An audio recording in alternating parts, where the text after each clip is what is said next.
Hello, friends. Welcome again to our YouTube channel, Missions with Accent. Today, I want to introduce you to our dear friend, Tim Trudeau, who is part of the Ministry of Church Multiplication Mission.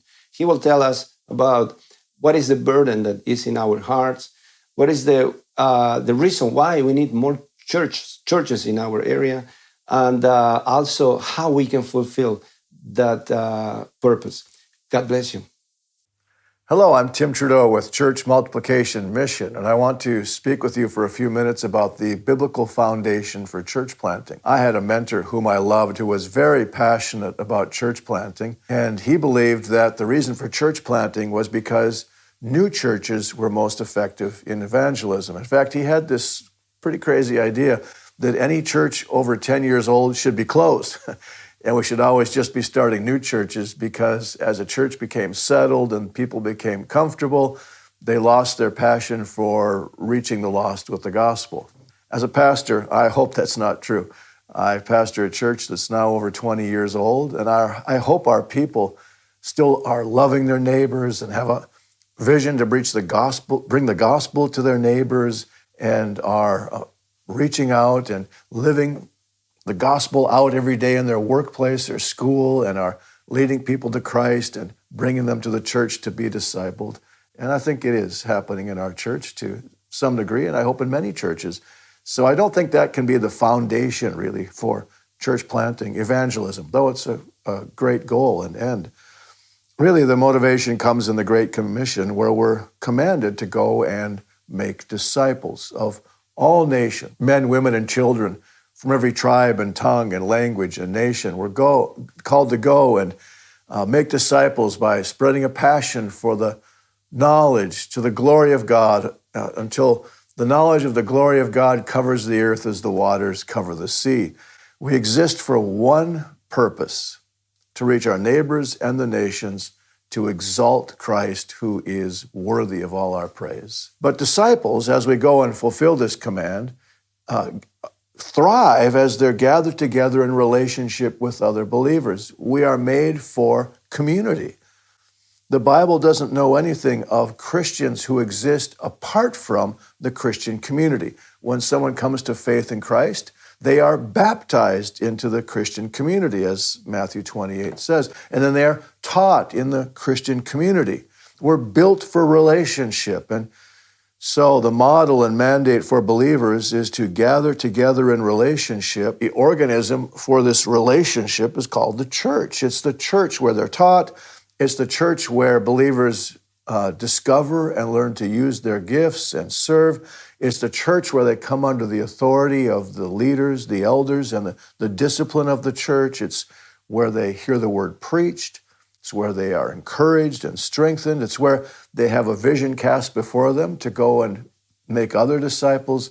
And it's the church then that has a vision from one church to plant another church to plant another church, as disciples are made in one place, and then they go to another region of the city, maybe, or to the next village, and go to evangelize and make disciples and gather them into churches so they may grow and thrive. This is the model in the book of Acts. We read in Acts chapter 11, verse 26, Barnabas went to Tarsus to look for Saul, and when he'd found him, he brought him to Antioch. And for a whole year they met with the church and taught a great many people. And in Antioch, the disciples were first called Christians. So you have these three key terms all together in this passage: disciples, Christians, the church. There's really no distinction. If you're a disciple of Jesus Christ, you are a follower of Christ, a Christian, and you are brought into the church. And this is where we are taught and instructed and grow. It's the same in Acts chapter 14. It says, when they, Paul and his disciples with him, had preached the gospel to Derbe and made many disciples, they returned to Lystra and Iconium and Antioch, strengthening the souls of the disciples and encouraging them to continue in the faith. And they appointed elders for them in every church. With prayer and fasting, they committed them to the Lord, in whom they had believed. This was Paul's method. He would go into a place and he would find someone who seemed open to the gospel, The first believers would come to faith, discipleship happens, and then a church is created. And he goes back to strengthen the church and to set up leaders in the church, because this is the relationship between discipleship, which is our command, and the church, which is God's means for his glory to go forth in this world at this time. All throughout Acts, Paul is making disciples, gathering them into churches. He's assigning elders. He's training them in gifts. He's sending them out to plant other churches.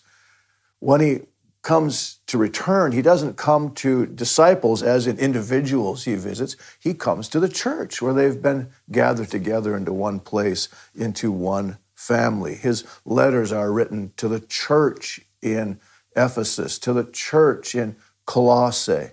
So maybe I'm overstating a point that is obvious.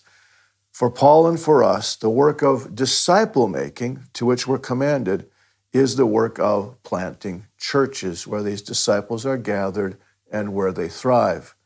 We target neighborhoods maybe that are near us. We target regions of a city where there are no churches, where the gospel needs to go forth, or we target a village outside, or we target a neighboring nation, and our goal is to bring the gospel by making disciples and gathering them into churches. We call them to be reconciled to God, to come to faith, to follow Christ, and then they're brought into a community where they are taught and encouraged and strengthened in the faith and fashioned according to the image of Christ, which is the goal, that they might display him in their neighborhoods and reach their friends with the gospel. And so the church continues until that great day when Christ returns to his glory.